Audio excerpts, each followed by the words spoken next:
Good afternoon. I'd like to call this WebEx meeting of the National Coal Council to order.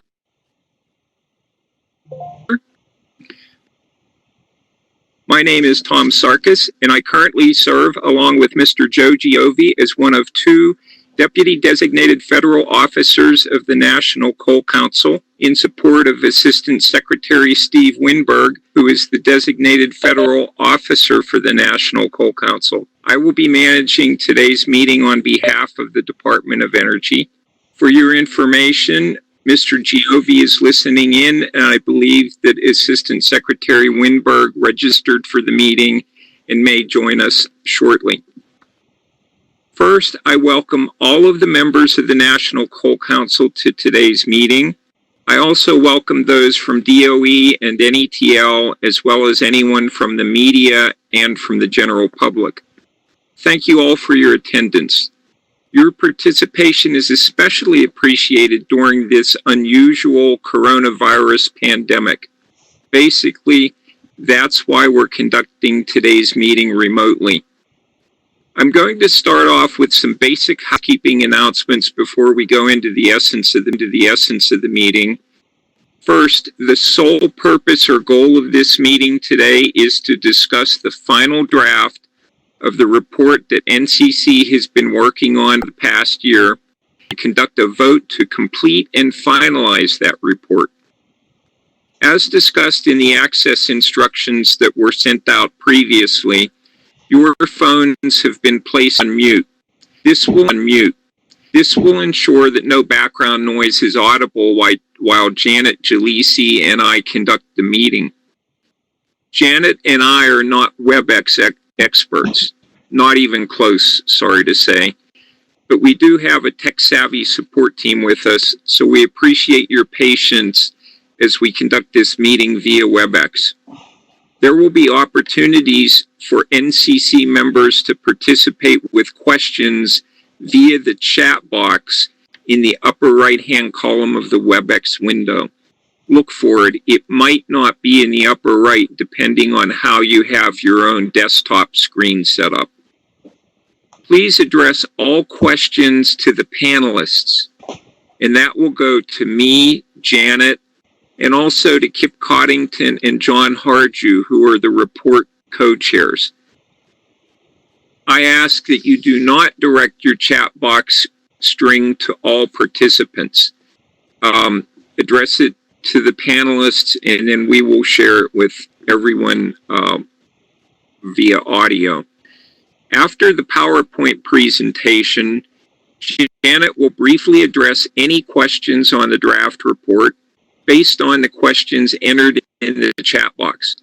As I've mentioned, Kip Coddington and John Harju, co-chairs for the report, are both on standby to assist Janet in answering questions if necessary.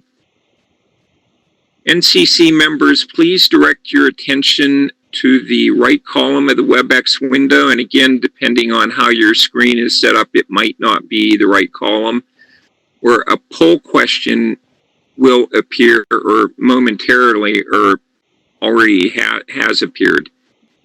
It is required that NCC members and only NCC members vote on this poll so that we can issue the report. The poll will remain open throughout the Janet's presentation and the question and answer session. We'll close the poll at the conclusion of the question and answer session, which will be shortly prior to the end of the meeting. Before we conduct official business, I want to call on NCC Inc. Legal Counsel Eric Hutchins with Hunton, Andrews, and Kurth, who is joining us today to provide an important antitrust advisory. Eric or Jan? Yeah, can we please unmute Eric?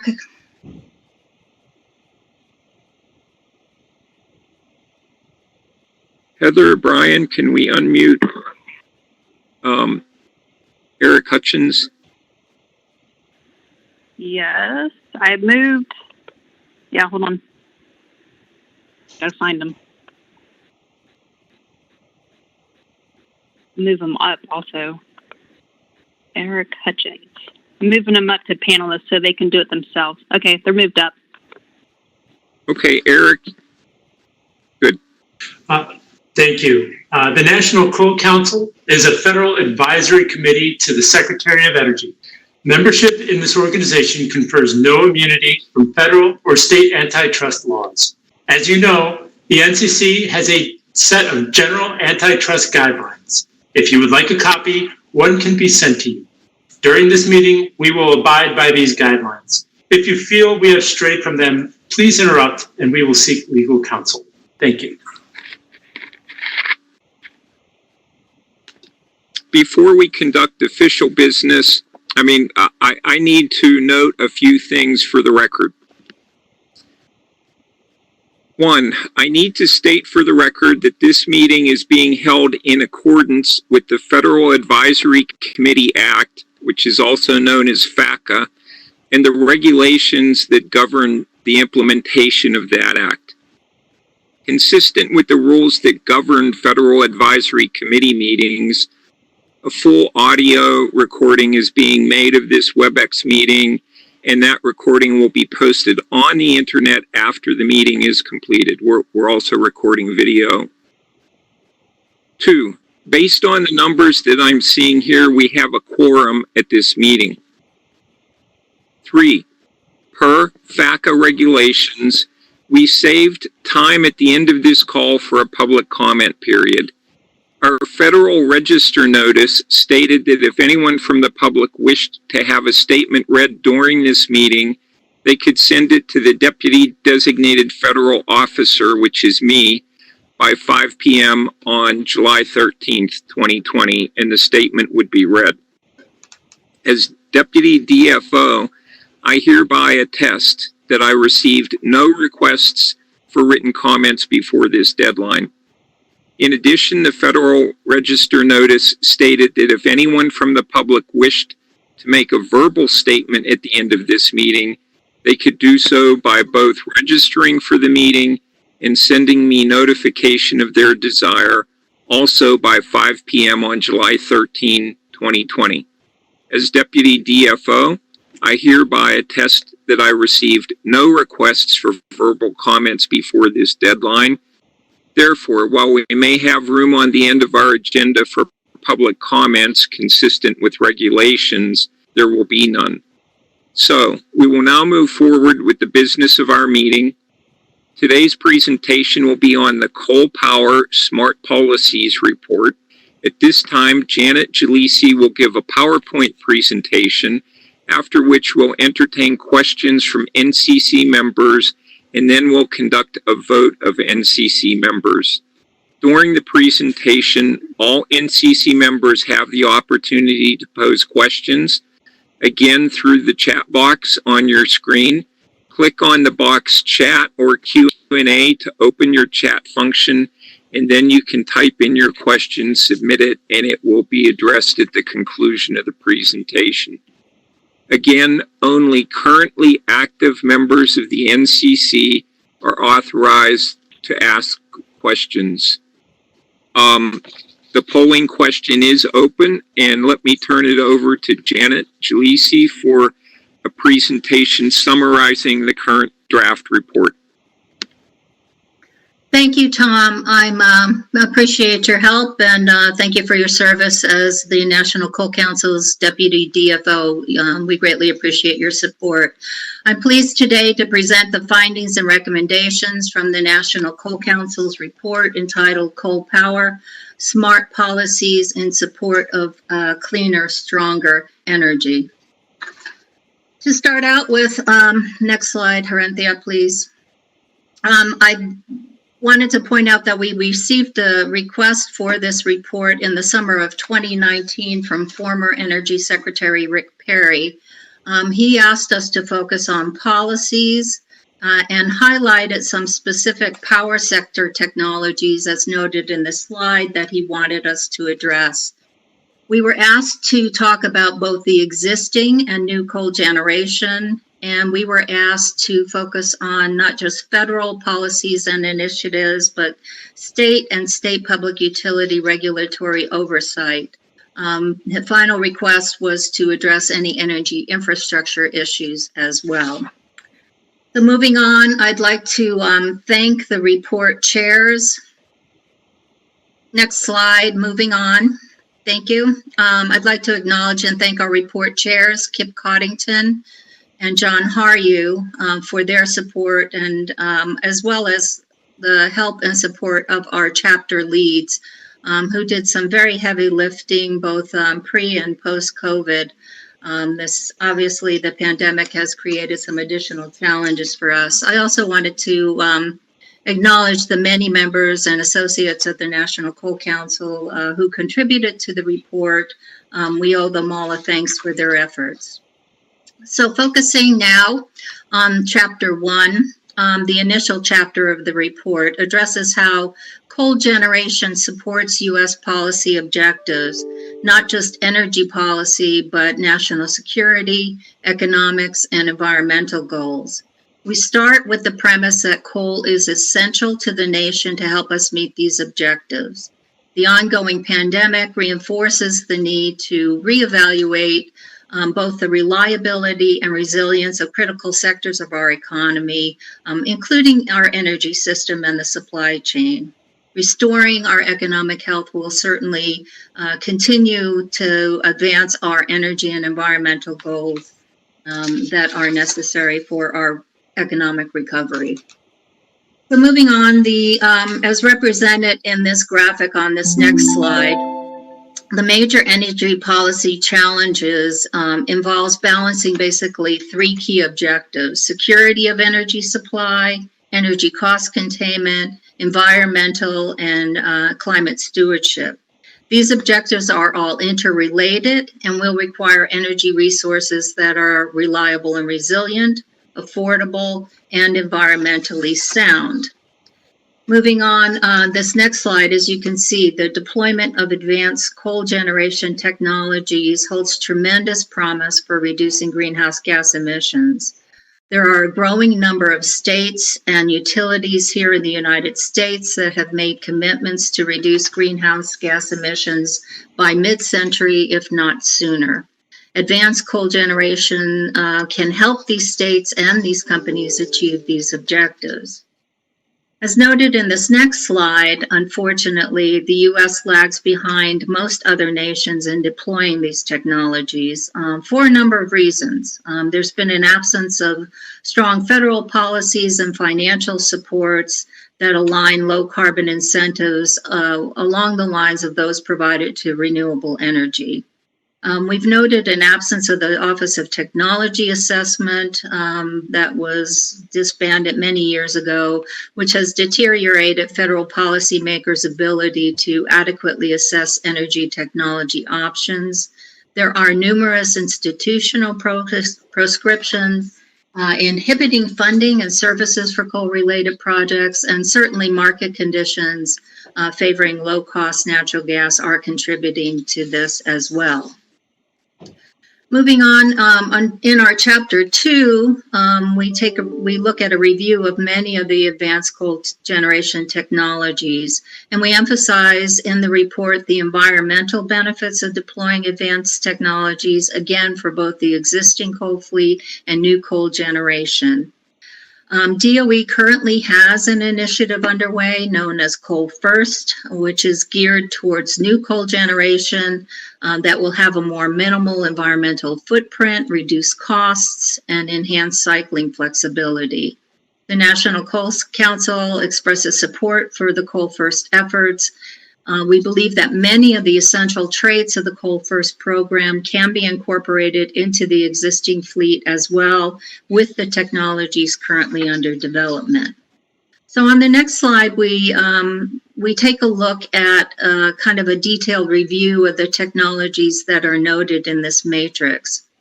We assessed in this report the status of the applicability of each of these technologies to the objectives that DOE has set in its Coal First initiative.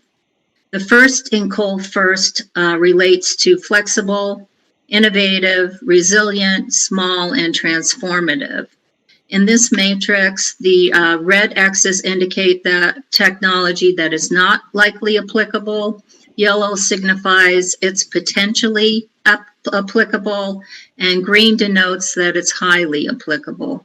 We also assess whether the technology is applicable to either retrofit, new applications, new plant applications, or both.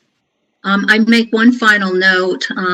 Post-combustion CCS technology you'll see is included in both the currently deployed and under development categories. Commercial scale deployment of these technologies have been limited, and numerous post-combustion technologies are in fact not deployed and are still under development, so therefore they're listed in both categories. So moving on, with regard to the existing coal fleet, the report stresses continued value of deploying advanced coal technologies for current assets. Approximately 40% of the coal fleet that was operational in 2010 has been retired, or plans have been announced to retire these plants. A recent assessment by Energy Ventures Analysis projects continued coal plant closures and retirements in the next 4 years. About 32 gigawatts of retirements are expected between 2020 and 2023. Given the mid-century greenhouse gas emission reduction goals I referenced earlier, it's important that we retrofit a critical mass of the existing coal fleet with carbon capture and efficiency improvement technologies. This will not only help us achieve emission reduction goals, but will help us more fully demonstrate the viability and maturity of these technologies for future applications. Retrofit technologies include post-combustion CCUS and oxy-combustion. There's also opportunities for high-efficiency, low-emissions technology upgrades, combined heat and power, and various systems modifications that will help improve the coal plant efficiencies. Excuse me, next slide. So in terms of new coal generation, the benefits of HELE technologies that improve efficiency, you can see are clearly evident in the top right graphic. Higher efficiency rates reduce CO2 emissions. 1% gain in efficiency at a power plant will produce 2 to 3% CO2 reduction. So some pretty significant savings with enhanced efficiency.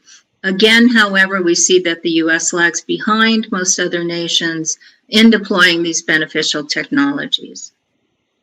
As we move on to the next slide, we can see that in addition to HELE technologies, in the report, we also cover a number of transformational technologies that will have an impact on the emissions profile of coal power plants. So things like supercritical CO2, the alum cycle, IGCC, oxy-combustion, atmospheric pressurized oxy-combustion, stage pressurized oxy-combustion, flameless pressurized oxy-combustion, and chemical looping.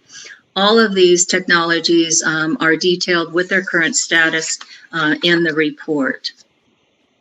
So moving on to Chapter 3. Our Chapter 3 details federal regulatory and legislative initiatives that could be used to accelerate the deployment of advanced coal technologies. The policy initiatives we identify in the report can also go a long way toward addressing the challenges associated with the cost of these technologies, the regulatory burdens imposed on our industry, investor risks, and societal perceptions of coal. It's important to broadly, visibly, and promptly demonstrate coal as a clean energy option by deploying advanced coal technologies before we risk the opportunity to do so. U.S. technology leadership for coal is a critical component of addressing environmental concerns, not only here in the U.S., but throughout the world. As you can see on this next chart, on this next graph, this is I understand a bit of an eye chart, but you can see that we have identified a significant number of federal initiatives that could be employed to enhance coal generation technology deployment. Along the top of the matrix, we've listed the various technologies that are covered in the report. Along the side of the matrix, we've listed current policy initiatives that would support those technologies. I think the biggest takeaway here is that there is no lack of opportunities available to us now. I'll highlight a few in each of the primary initiative areas we've identified, beginning with the next slide. So in terms of initiatives to advance research and development, the Department of Energy's R&D programs we feel would benefit from more flexible and expansive authorizations, most especially those focused on bridging what's known as the Valley of Death. To foster the eventual commercial deployment of early stage technologies, federal R&D support must be made available for demonstration and commercial scale projects. It's also important that these projects be staffed by managers experienced in overseeing large-scale projects. We believe these efforts will help reduce the cost of CO2 removal and the potential cost reductions associated with more future projects you can see is noted in the graphic that's represented here. Some of the specific programs and legislative initiatives are listed on the left in the blue box on the slide. In the R&D category, before we move on, I would highlight the development of small-scale modular coal plants.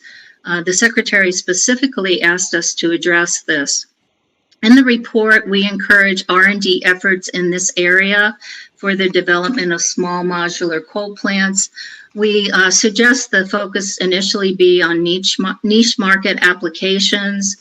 These applications could help advance the concept of modularizations, help prove out some of the economic and environmental benefits of the concept, and validate technology performance. So, moving on, the initiatives to minimize cost and risk. There are various cost factors that contribute to the costs associated with deploying new technologies. This graphic illustrates the risk premium associated with CCUS projects. Federal financial support for fossil energy in recent years has significantly lagged that for conservation and non-fossil energy. There was a recent assessment done by the Energy Information Administration that noted, on average, over the past 10 years, non-fossil energy received over 63% of federal support, while fossil energy received just over 5%. That full assessment summary is included in our report. Various regulatory, legislative, and tax initiatives would help to minimize the costs and risk for coal generation technologies. These are listed in the blue box. We identified a number of enhancements to the recent 45Q tax that would be helpful, notably extending the construction deadline from January 2024 to at least 2030, as well as extending the credit period from 12 years to 20 years. We also highlight a few program initiatives that we feel would be helpful. I'll call out just two of those. The DOE loan program. In the report, we offer suggestions on structural reforms to the program that would enhance its utility, most notably enabling those projects that receive DOE support to be eligible for DOE loans as well. And we encourage efforts to reduce the costs and time associated with participating in the loan program. The second item I'd call out is the U.S. International Development Finance Corporation. Again, this was an item the Secretary specifically asked us to address in this report. The DFC was created by the BUILD Act of 2018. It's intended to mobilize private investment for projects in emerging markets that help support development, advance American foreign policy, and improve lives. DFC is authorized to use various financial tools and can invest up to $60 billion in these efforts. We're recommending that DFC update and reform its environmental and social policy statement, which currently discriminates against energy sources when considering investment opportunities. So moving on to our next recommendations, initiatives to bolster emissions abatement. We believe the coal generation industry has demonstrated a successful history of achieving emissions reductions. CO2 is certainly a greater challenge than the SO2 and NOx represented here, but achievements with these criteria emissions suggest that technology innovations are very effective. These criteria emissions have taken time. CO2 as an even greater challenge will take an even greater period of time. We would welcome legislation that would support clean energy R&D, allowing a period of time to commercialize before additional regulatory requirements are imposed. We'd also welcome a national clean energy standard that would gradually increase the amount of clean energy each utility would have to provide for its customers, including coal with CCUS and higher efficiency technologies. With regard to the revised ACE rule, we are supportive of the refocus of EPA's regulation on power plant efficiency or heat rate improvements that can be achieved inside the fence at a power plant. Moving on to our next effort, regulatory uncertainties. Risks and burdens do have a significant effect on business decisions, most notably recent decisions to retire coal power plants or to reduce investments in plant maintenance and technology upgrades. There was a recent assessment done by the National Energy Technology Lab regarding the impact of coal plant retirements that found that the expected cost of electricity would increase by 11% during extreme weather events at the current level of retirements. If coal plant retirements are to accelerate, these costs would increase by 35%. Initiatives to ease regulatory burdens could reduce the time and expense associated with regulatory compliance, enhancing opportunities for deployment of technologies and potentially reducing the number of coal plant retirements. Again, in the blue box, you'll see a number of the legislative initiatives that are addressed in the report. Moving on, we also looked at initiatives to reform energy markets. In prior MCC reports, we've emphasized the need to value reliable and resilient attributes of coal generation. Firm dispatchable power, we believe, must remain a sustained part of the nation's fuel mix. In the coal power report, we highlight a few market reforms that would support these objectives. First would be modernization of the PURPA Act of 1978 to more accurately reflect today's 21st century electricity landscape. Legislation has been introduced to modify provisions that advantage renewable energy over other generation resources.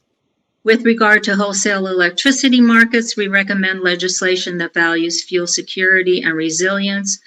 We encourage DOE to continue to develop evaluative tools to assess and report on vulnerabilities regarding fuel security and to make this information available to Congress for its deliberations. Placing a higher value on fuel security and resilience attributes would encourage construction of new advanced coal generation. Moving on, that was our federal initiatives. Chapter 4 details state, regional, and tribal initiatives that could help accelerate deployment of advanced coal technologies. It's important that the federal initiatives be integrated with state policies in order to enhance the chances of successfully deploying these technologies.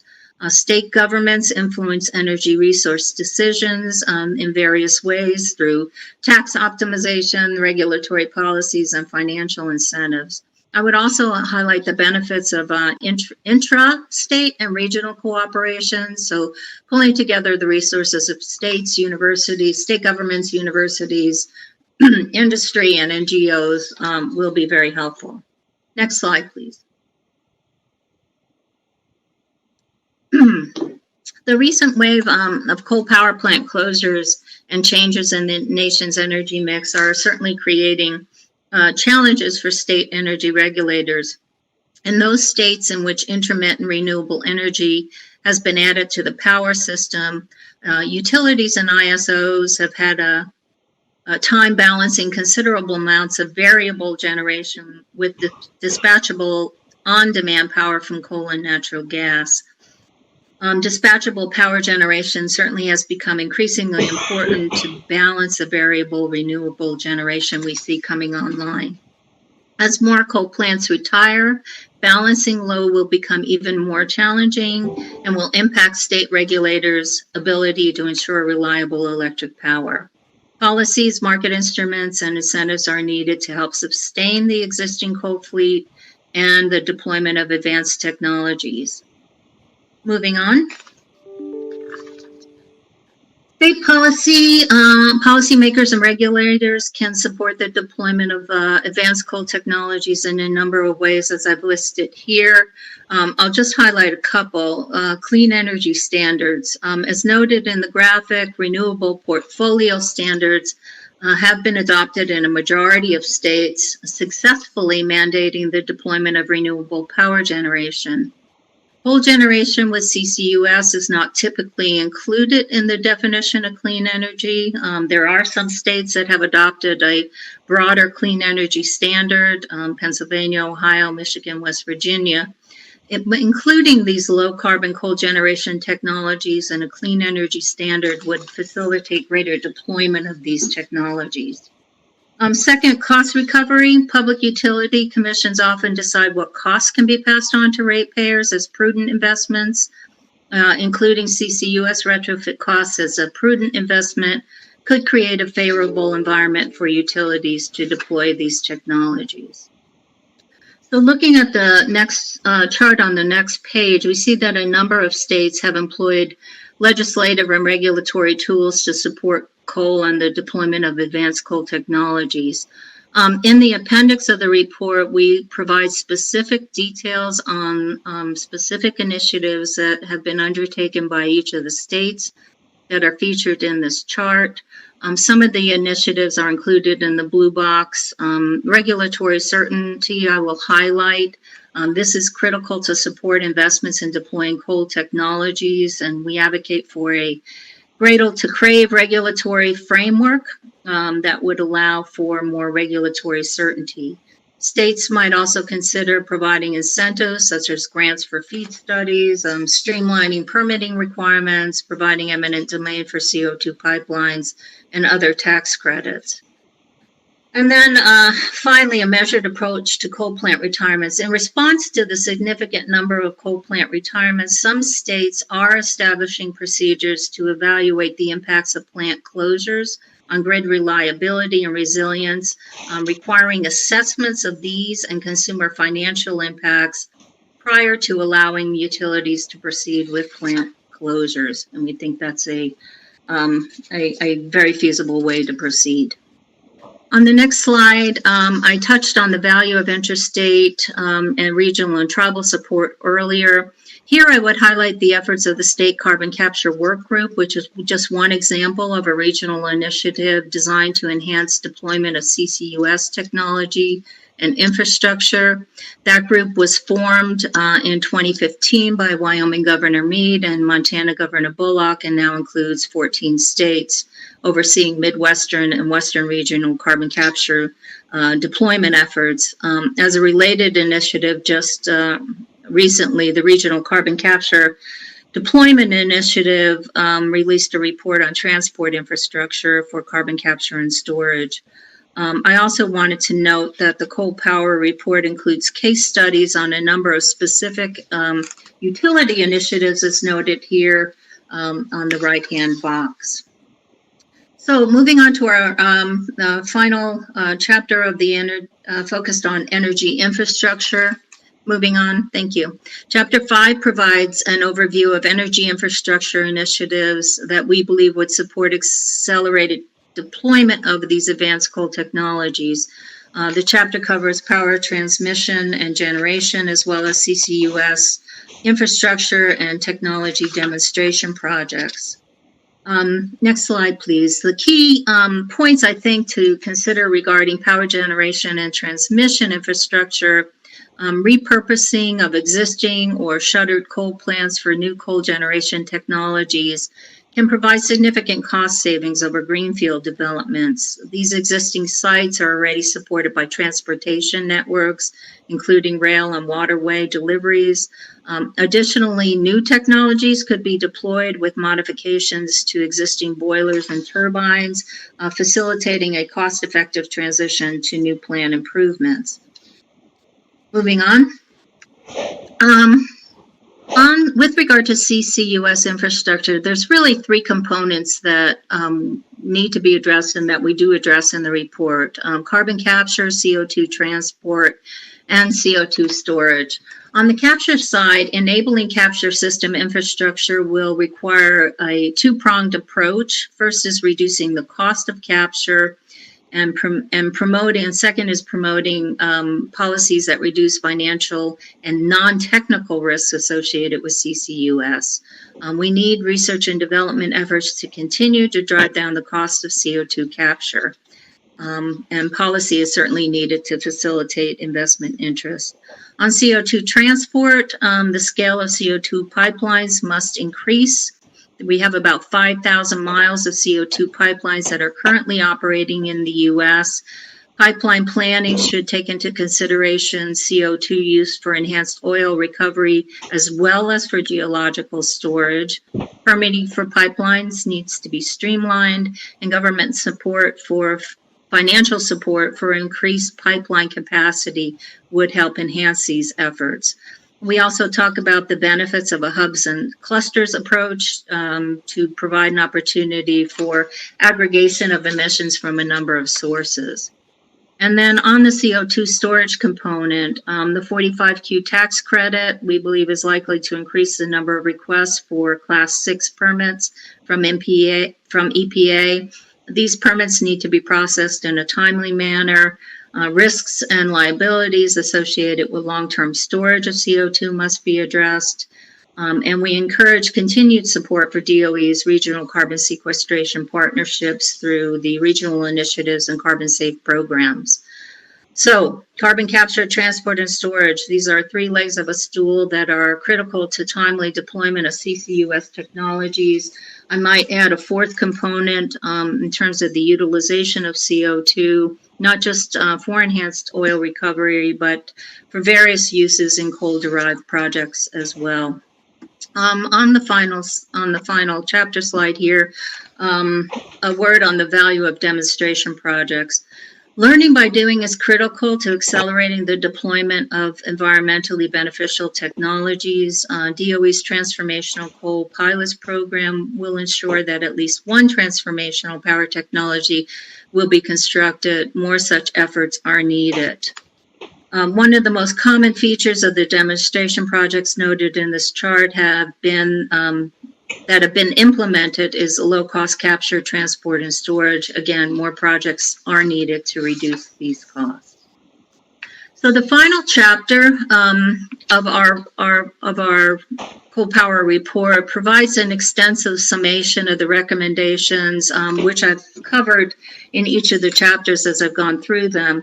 Our recommendations are based on a conviction that the U.S. must maintain a readiness in technology and human resources to use our most abundant energy source to supply our critical energy needs. Advanced coal generation technologies, including CCUS and HELI technologies, have a significant role to play in meeting global environmental objectives, and will also provide economic benefits such as job creation and extended use of valuable existing assets. Again, these things are critical during our post-pandemic recovery. Moving on to the next slide. Time is of the essence. In order to meet, next slide, please, thank you. In order to meet mid-century state and utility industry carbon reduction targets that I referred to earlier, there's three critical objectives that we believe will need to be met over the next 20 years that are noted on these slides. It's an aggressive program, but these objectives we believe are achievable if we're willing to pursue an aggressive agenda. Moving on, just breaking this out a little bit, to successfully retrofit the existing coal fleet with advanced technology by 2030, we're going to need to enhance utilization of 45Q tax credits. Again, that means extending the construction deadline to at least 2030, extending the credit period from 12 to 20 years, expediting those Class 6 permits, extending 48A tax credits. We can complement 45Q with master limited partnerships and private activity bonds. And we need to secure 100% relief for CCUS technologies from the base erosion and anti-abuse tax. Second, government needs to take an active role in risk sharing and incentivizing private sector investors to support deployment of advanced generation technologies.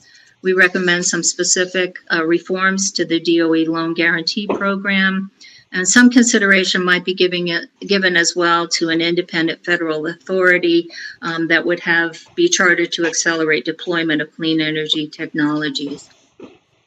In terms of the next objective on the next slide, to successfully deploy energy infrastructure by 2035, we need to ensure that CCS carbon projects, pipelines, utilization, and storage are included in any U.S. infrastructure revitalization effort going forward. Geological storage is critical. NCC supports R&D and characterization of geological storage at the level of $400 million per year for 10 years, as recommended in the National Petroleum Council report released this past December. And finally, passage of the Use It and Invest CO2 Acts will help streamline permitting of storage and pipeline projects and help provide low-interest federal loans. And then on the next slide, by 2040, deploying commercially available, cost-competitive technologies. To get this done by 2040, we'll need to enhance federal funding support for FEED studies in order to reduce technology performance and cost risks. And we'll need to make federal funding available, again, for demonstration and commercial scale projects. We recommend $300 million per year over 10 years, as recommended in the 2018 Kirk-EPRI roadmap. So, in conclusion, on my final slide, Secretary Brulette's words underscore the imperative that the U.S. must address in order to ensure continued availability of reliable and resilient coal power generation. Coal electricity consumption continues to increase faster than the world population, and much of this growth is going to be fueled by coal and other carbon-based fuels. The U.S. is uniquely capable of leading the technology development required to enable the use of coal with improved efficiency and a lower emissions profile. Thank you again to the many NCC members and associates who contributed their time, energy, and expertise to this very important report. I welcome your comments and suggestions. Tom? Thank you, Janet, for getting us a few minutes ahead of schedule. At this point, I'd like to issue the last call. If there are any questions, please submit them to the panelists, including me and Janet, via the chat box or Q&A functions. So I see one question coming up and a recommendation on page 158 of the report, which is the appendix. There is an effort underway, some legislation that was passed in South Carolina on coal combustion residuals, and it's being suggested that we add that to the state initiatives. Let me get a specific note here. 1 second, I've got it here. So it's recommended that we include South Carolina, that signed into law a bill that requires coal combustion residuals from an electric utility, an electric co-op, a government entity, a corporation, or an individual to be placed in a Class 3 solid waste management landfill unless the coal combustion residuals are located contiguous with the electric generating unit or are intended to be beneficially reused. So If you have any concerns or objections to that, please indicate so in the chat box or by sending me an email. We will plan to add that to the appendix as well as to the chart in the state report section. There was also one other, Tom, that came in as we're giving folks a chance to log in with any questions. On page 130 of the report, we are talking about the Carbon Safe program, and we'd like to add a little bit more text on phase 4 of that initiative. It was inadvertently omitted in the report, but we'd like to add some text here that talks about the availability, subject to the availability of funding. A note that the Carbon Safe initiative will culminate with the selection of projects that are going to be focused on developing risk and mitigation plans, obtaining those Class 6 permits, and completion of injection and monitoring wells. So again, I think that's a very good addition to the report, something that we inadvertently overlooked in the initial draft. So unless I'm hearing through the chat box or through emails that there's any concerns or issues with that, we'll add that. So looking and seeing if there's any other questions or comments that have come in. Tom, are you seeing anything at this point? No, I'm not. And since there are no additional questions, if you have not done so already, please be sure to vote on whether to issue the report. Note that even after this vote, NCC members are welcome to submit any supplementary comments by close of business on July 23rd by emailing them to Janet Jalisi at info@ncc1.org. I think you all have Janet's email. Those comments will be attached to the report in an appendix. This is helpful to do as there may be some folks who agree with 99.9% of the report, but just have one small comment or point that they wish to clarify. In these cases, folks can still vote for the completion of the report and yet can ensure that the point of clarification finds its way into the report. I do ask, however, that each National Coal Council member limit their supplemental comments to no more than 5 pages in length. So that's 5 pages per National Coal Council member. I'll once again call on officially appointed NCC members to please register your vote using the polling option in the upper right of your screen. And again, it might not be in the upper right. You should see a drop-down menu entitled Polls. If you click on that word, the poll question will appear. The poll question simply references the report title, which is Report Addressing Coal Power Smart Policies in Support of Cleaner, Stronger Energy. And the 3 options to vote on are 1, I agree that the report should be finalized. 2, I disagree that the report should be finalized. Or 3, I abstain from voting on the report. Please make your selection and then click on the Submit feature. We'll keep the poll open for a minute or two here to ensure that everyone has a chance to vote. If you're having difficulty finding the feature or need more time, please select the Raise Your Hand feature in WebEx and we will provide additional time. I neglected to mention at the beginning of the meeting that we also have listening in Angelos Kokinos from DOE's Office of Fossil Energy Headquarters and NETL, or National Energy Technology Laboratory Director Brian Anderson. So you can rest assured that although this report is very comprehensive and covers a lot of different bases, it is being listened to, and the findings and recommendations will be considered by senior leadership at the Department of Energy. Tom, I think we have a few people that are calling in as well to the and may not have access to the poll. So if you're an NCC member, you can email me with and are on this call. Obviously, you can email me with your vote, and we'll get that to DOE for their counting. Certainly, that's fine. And we had a similar webcast to vote on the coal products report last year.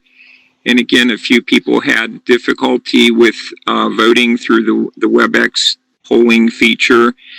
So if you can't vote through WebEx, please get a phone call or an email into Janet, and she'll share that with me as well. I do see one more question or comment coming in from Rich Axelbaum with regard to increasing public awareness of the limitations of wind and solar replacing fossil fuels energy, and continuing to support efforts to clarify this. So thank you for that comment.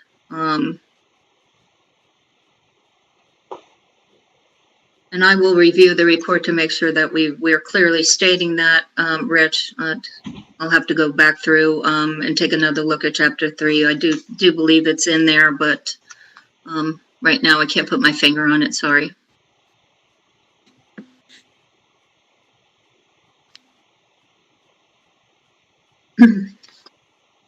Okay, so have this meeting scheduled until 1, and it's we've got about 5 or 6 minutes left. Thank you for voting. The final tabulation of members' votes will be made in a few minutes, pending anyone who is having trouble and needs to contact us by phone or email. So we've reached the public comment period, and as stated before, no one registered to give comments, so we will move on to the closing remarks. From the numbers I'm seeing, it appears that today's vote went in favor of issuing the report, thereby culminating approximately 1 year of work on the coal power report. The only thing I'd like to say in closing is to thank all of you on behalf of the Department of Energy for the excellent work that you do. Your service on the National Coal Council is not just about providing advice to the Secretary of Energy and DOE. Rather, it is a vital act of service to the United States of America. So thank you for your sacrifice of time, for sharing your viewpoints and expertise, and for a highly successful meeting today. Also, thank you for bearing with us. We had a couple of technology threw us a couple of slight curveballs today, but nothing that our webcast team couldn't handle. And until we meet again, please stay safe and healthy. Goodbye.